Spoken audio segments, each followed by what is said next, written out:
વર્ણનો જુદા જુદા હોય.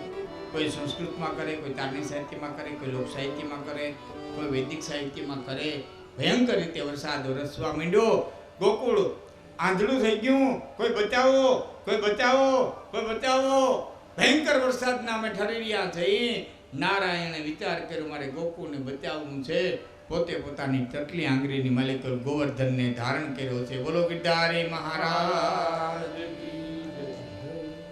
અવતાર્યો અહીંયા અવતાર્યો બધાને બોલાવ્યા છે. ભાગવત લખે છે કે 7 દિવસ ઇન્દ્રિય વરસાદ વરસાયો છે. 7 દિવસની એલી ભગવાને બધાનો ઉદ્ધાર કર્યો છે. આગળની કથા બીજી. ગોકુળની દીકરીઓ કુમારિકાઓ ચિત્રવાળા જે કંઈ બતાવતા હોય ફિલ્મ વાળા એને બધું મુબારક. પણ ભાગવતમાં લખ્યું છે કે કુમારિકા 7 વર્ષની દીકરી સુધીને જ કુમારિકા કહેવામાં આવે, પછી કુમારિકા કહેવામાં નથી આવતી. તો ગોકુળની 7 વર્ષની દીકરીઓ કાત્યાયની દેવીનું વ્રત કરે છે. આ દીકરીને કોઈક બેહાડી દીધું બાપા, જેમને એમના માવતરની વિનંતી.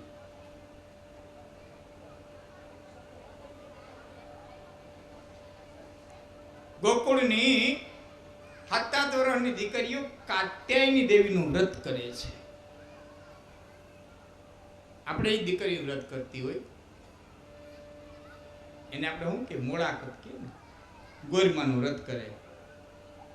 મોળાકત ગોરમા કરે ને એને કોડિયું ને આખું કરે, જુવારના દાણાની ત્રીડી તાણે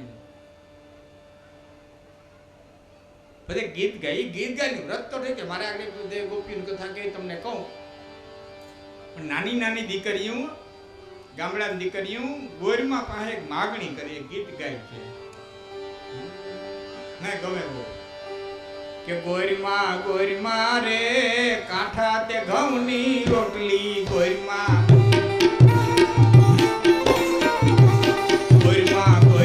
રે કાંઠા તે ઘઉંની રોટલી.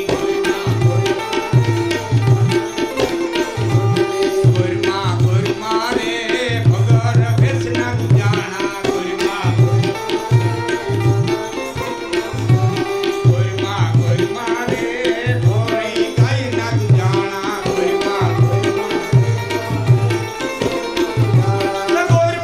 ગોરમાં રે હારો દેજે હવા દિયો. ગોરમાં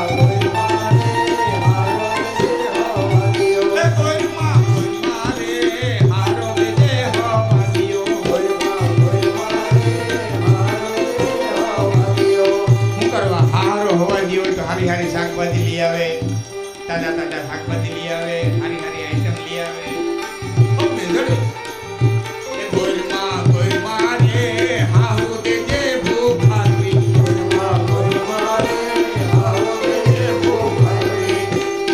કેમ કે ભૂખારવી હોય તો દીમાં 4 ફેરે ખાય તો વહુ ને ફેરવું ચડે. એ ગોરમાં રે હારો દેજે હવા દિયો. ગોરમાં રે હાહુ દેજે ભૂખારવી.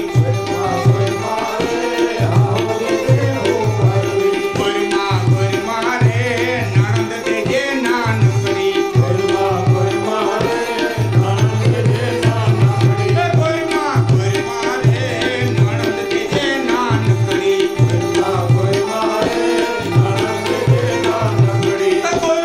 ગોરમાં રે દેવર દેજે લાડકડો.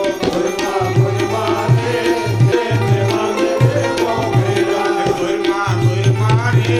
આટલાવાના અમે માગીએ.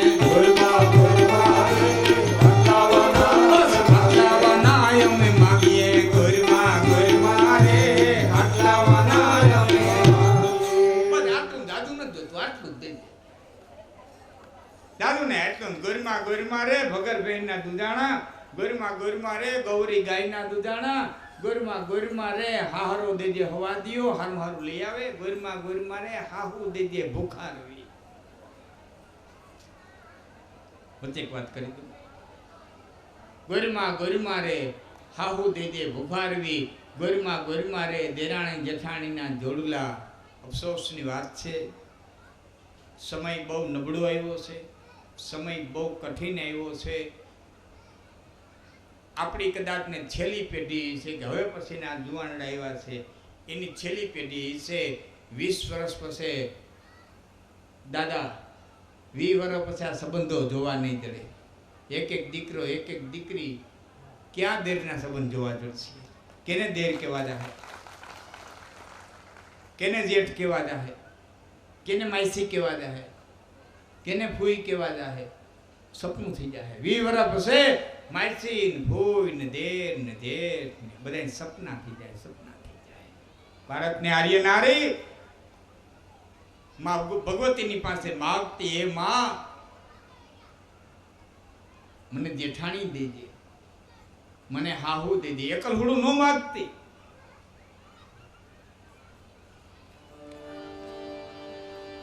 કડી કહું છું કે જાળવે એ જાળવે માળા નાખિયા રે, અને પ્રભુજી એ લખ દે લાંબા લેખિયાઓ રૂડો, મન ખો ફરી ફરી નહીં મળે રે.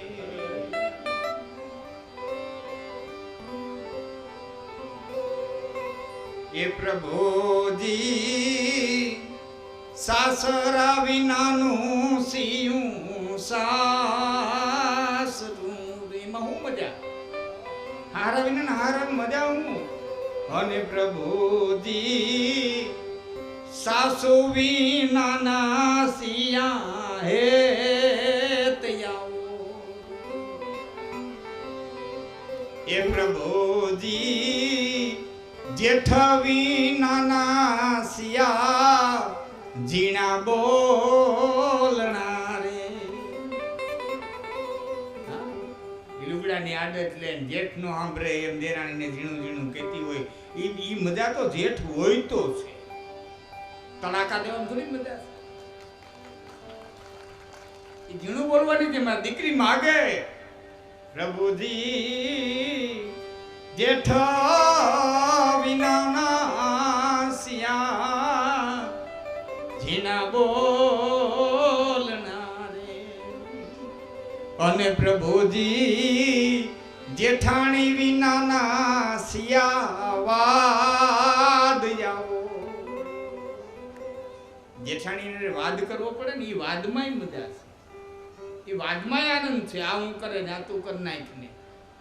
હા, એ મીઠો વાદ છે. એ વાદમાંય પ્રેમ ભરેલો છે. આવી માગણી કરતી.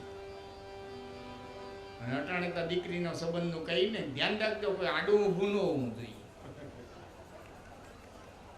કોઈ આડું ઊભું ન જોવું. આડું ઊભું એટલે એ દેરિયા જેઠિયા હાવ નાર ને ઘેરો ન હોવો જોઈએ. તો એ કેવું પડે, અનાથાશ્રમમાંથી ગોત્યા. મારી માં અનાથાશ્રમમાંથી ગોતીએ. અનાથાશ્રમમાં હોય ને એને ન હોય મા બાપ કે તારી દીકરી હાટું થઈને આના મા બાપને હતા ધન જગ્યામાં થોડા મૂકવા દેવાય. માણાના જીણાને બધું હોય. માણાના પેટનું છે તો એને મા હોય, બાપ હોય, એને ભાઈ હોય, બેન હોય, એને એ બધું હોય ને. માણાના જીણાને બધું હોય. હાવ નળંગ નળંગ હોય, નોધારો રખડતો ભટકતો તો ન હોય. બાકી માણસને તો હોય ને બાપ, મા હોય, ભાઈ. અને આ મજા છે સંસારની. 8 વર્ષની દીકરીઓ ગોકુળની અંદર કાત્યાયની દેવીનું વ્રત કરે છે. કાત્યાયની દેવી છે ને એ નવરાત્રિના 7મા દેવી છે. હું ભૂલતો ન હતો. પ્રથમમ શૈલપુત્રી, દ્વિતીયમ બ્રહ્મચારિણી, તૃતીયમ ચંદ્ર ઘંટેતી, કુષ્માંડેતી ચતુર્થકમ, પંચમ સ્કંદ માતા, ષષ્ઠમ પંચમ સ્કંદ માતા કુષ્માંડથી, ચતુર્થકમ પંચમ સ્કંદ માતા, ષષ્ઠમ કાત્યાયની. 6ઠું નોરતું કાત્યાયની દેવીનું છે. આ કાત્યાયની દેવી, એની કથા આગળ આવશે. કાત્યાયની દેવી ક્યારે સ્વરૂપ ધારણ કર્યું પાર્વતીએ, ક્યારેક કાત્યાયની બીના, પછી એમાંથી ક્યારે ચામુંડા બીના, ક્યારે મહાકાલી બીના. આ બધી કથા ક્યારે શિવદૂતી બીના. એ કાલે માં ભગવતીનું પ્રાગટ્ય થાય એ પછી સતીનું બધું ચરિત્ર જે હાલશે, શક્તિનું ચરિત્ર, એમાં બધી દેવીઓના ઉલ્લેખ આવશે. કાત્યાયની દેવી સુમધુરા ગાન ગાયા છે. એ બધી કથા કાલે દેવી પ્રાગટ્ય પછી આવશે. અહીંયા આપણે એટલું યાદ રાખો, કાત્યાયની દેવીનું વ્રત કરે છે કોણ? ગોકુળની ગોપીઓ. ભગવાન કૃષ્ણ એના મિત્રની સાથે ગયા છે, એના વસ્ત્રોનું હરણ કર્યું છે. ગોપીઓ જળની અંદર સ્નાન કરે છે. દાદા એક આ કથાનો આધ્યાત્મિક અર્થ કરી દો, પછી બીજી કથાઓનો આધ્યાત્મિક અર્થ પછી કરાય. વસ્ત્ર એટલે આ વસ્ત્ર નહીં. ફોટાવાળા તમને બતાવતા હોય ગોપીઓના લુગડા લઈને ભગવાન કૃષ્ણ ઝાડવા માથે ચડી ગયા છે. વસ્ત્ર એટલે આ વસ્ત્ર નહીં. ગોપીઓ એમ માનતી હતી કે અમે સ્ત્રી છીએ અને કૃષ્ણ પુરુષ છે.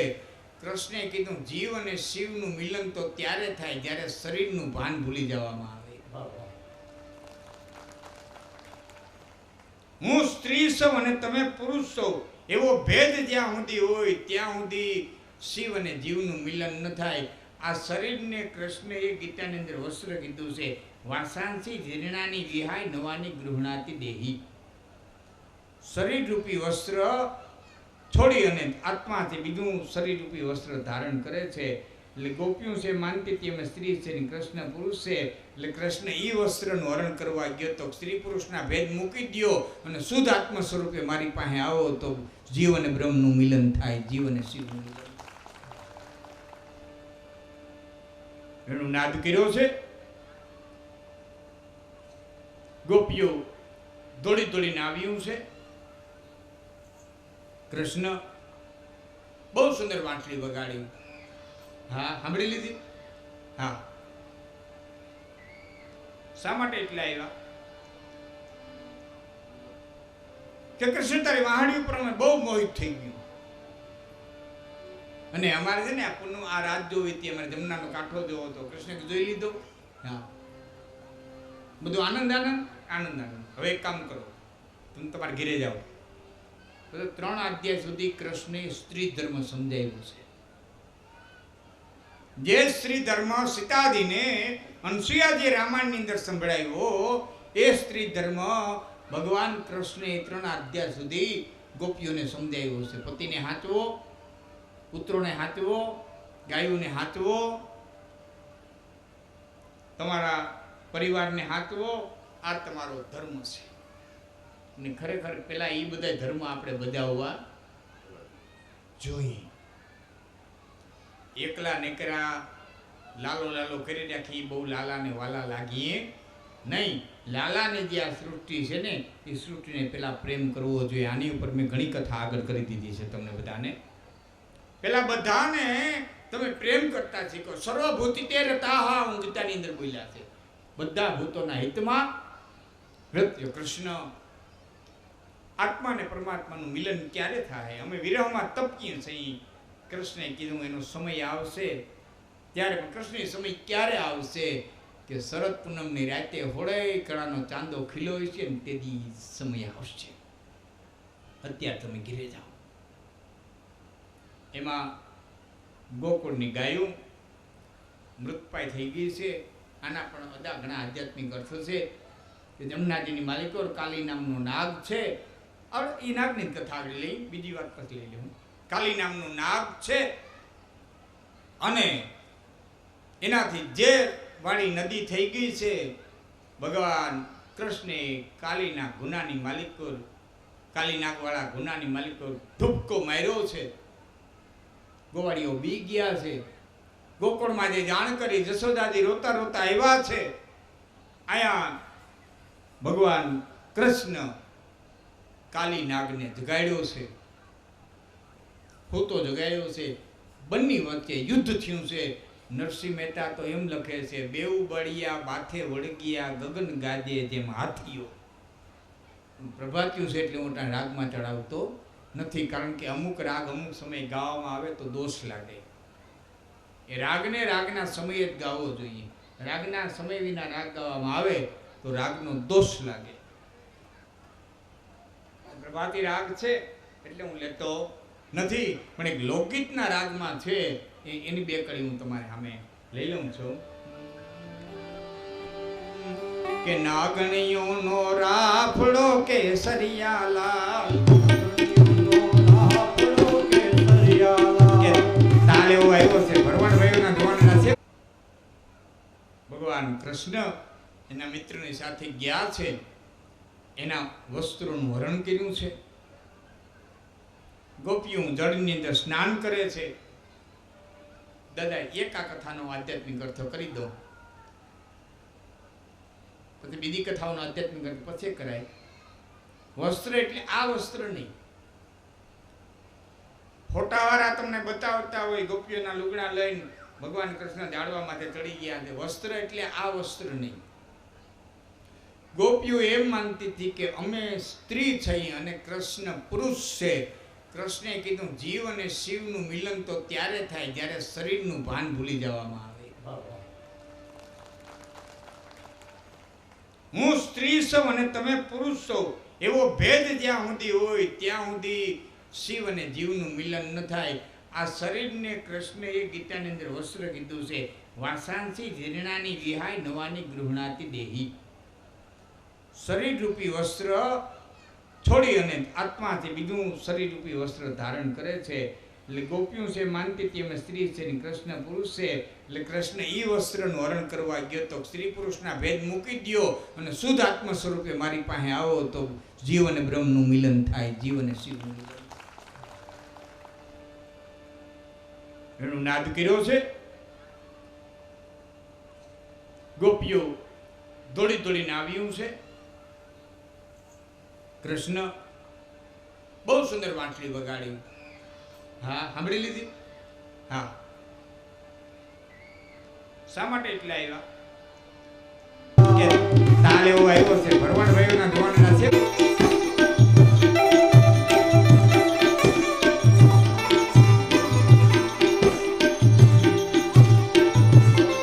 કે ભાઈ એને ઓળો લેવા દો ને ભાઈ. આ ભાઈને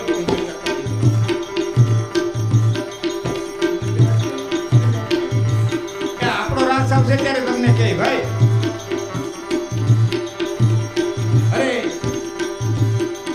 અરે નાગણીઓનો રાફડો કેસરિયા લાલ, નાગણીઓનો રાફડો કેસરિયા લાલ, નાગણીઓનો રાફડો કેસરિયા લાલ, નાગણીઓનો રાફડો કેસરિયા લાલ. એ છોડો અમારા નાગને અમને કયો ને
જુવાનિયાળોનો આભાર, ધન્યવાદ.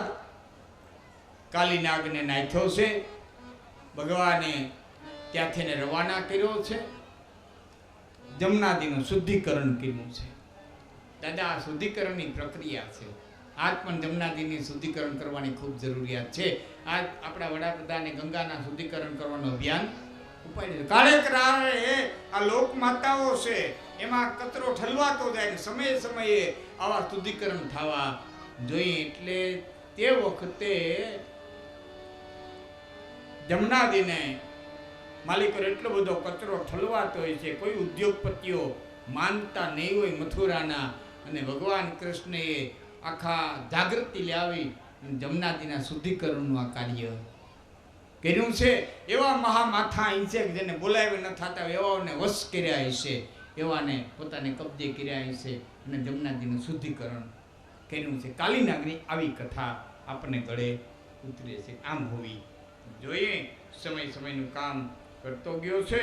અનેક લીલાઓ કરી છે ભગવાન કૃષ્ણે ગોકુળની અંદર રહી અને અનેક લીલા કરી છે.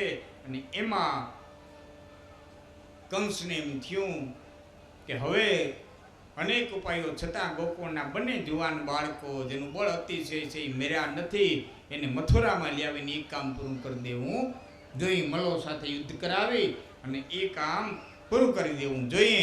અને એ સમયે પોતાના કાકા અક્રૂરને બોલાવી અને બંને બાળકોને તેડવા માટે યજ્ઞમાં આમંત્રણ આપવા માટે થઈને મોકલ્યા છે. અને અક્રૂરજી છે એ રથ લઈ, કોઈ કહે છે ગાડું લઈ અને ગોકુળની અંદર આવ્યા છે. નંદ રાજાની પાસે અક્રૂરજી બેઠા છે. કૃષ્ણ અને બળભદ્ર એ ગાયું ચરાવવા માટે થઈ અને ગયા છે. અને નંદ રાજાની સાથે આજ અક્રૂરજી રોકાણા છે. આજ અક્રૂરજીને આપણે ગોકુળની અંદર રોકાવા દઈ. કૃષ્ણ વિદાય આજે આપણે કરવી નથી. કાલે કૃષ્ણ વિદાય ગોકુળમાંથી અનેક રસે કૃષ્ણના બધા રાજકીય કાવા દાવા અને રાજકીય જે કંઈની રમતો અને રાજકીય જે કંઈના ચરિત્રો અને રાજકીય જે કંઈના પરચા અને રાજકીયની કંઈ તાકાત ને રાજકીયની કંઈ બુદ્ધિ એના વિશે જે કાંઈ વિશેષ વાતો કરવી છે એ બધું ઠેઠ ભગવાન પ્રાચીના પીપળે પૂજ્યા અને પાંડવો હિમાળામાં ગયા. કઈ રીતે રાણીઓ કરી અને કઈ રીતે અનિરુદ્ધનું, કઈ રીતે પદ્યુમનનું, આ બધાનું જે ચરિત્ર છે, કઈ રીતે પદ્યુમનનું હરણ થયું હતું, કઈ રીતે અનિરુદ્ધનું હરણ થયું હતું, કઈ રીતે એ રાણીઓને પૈણા, કઈ રીતે ઓખાને પૈણા, બધું ચરિત્ર આપણે કાલે આવશે. પછી કાલે આપણે દેવી પ્રાગટ્ય થાય. માતાઓ બહેનોને વિનંતી કે દેવી પ્રાગટ્ય વખતે અમારે આયોજક મિત્રો તો બધા ખીર કરવાના છે, માની ભગવતીની ખીર કરવાના છે, એટલે પ્રસાદી પૂરતી. પણ તમને એમ થાય કે માતાજીનું પ્રાગટ્ય થવાનું છે અને મારી પ્રસાદીની અંદર મારી ખીર ભળે તો સારું, તો તમે તમારા ઘરેથી નાની એવી વેટકીમાં પણ થોડી નાની એવી વેટકીમાં કમજળમાં ખીર કરી અને લઈ આવજો. આયોજક મિત્રોને આપી દેજો. અને બધાની ખીર છે એ કાલે બપોરે પ્રસાદી સ્વરૂપે આપવામાં આવશે. કાલે માતાજીનું પ્રાગટ્ય થાય, સકરાદેયની બોલાવે અને એ કરવામાં આવશે. આરતી આપણે કરશી એ પહેલાં આપણે વાત થઈ હતી એમ જે એક સુંદર મજાની જલ જેને કેંગિંગ વોટર કહેવામાં આવે એનું એક આખો ડેમો લઈ અને મિત્રો અહીં આવ્યા છે. એને થોડી એ તૈયારી કરે ત્યાં સુધીમાં હું તમને એના વિશેની બે વાત કરી દઉં અને એમને કહું છું કે એની તૈયારી કરે એટલે એને સીધું ડેમો તમને આપવામાં થાય. એની ઉત્પત્તિ વિશે હું આપને કહી દઉં તો આમાં એજ્યુકેટેડ છે ને ખ્યાલ એ છે કે 1945માં હિરોશીમા અને નાગાસાકી ઉપર જ્યારે અમેરિકાએ અણુબોમ્બ ફેંકા, એ બે સિટી આખા ધરતીની માલિકો ગરવ થઈ ગયા, કરોડો માણસો મરી ગયા. પણ એ પછી અણુબોમ્બની એવી અસર હતી કે નાગાસાકી અને હિરોશીમાની આજુબાજુના વિસ્તારમાં ખોળ ખાપણવાળા બાળકો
ભવ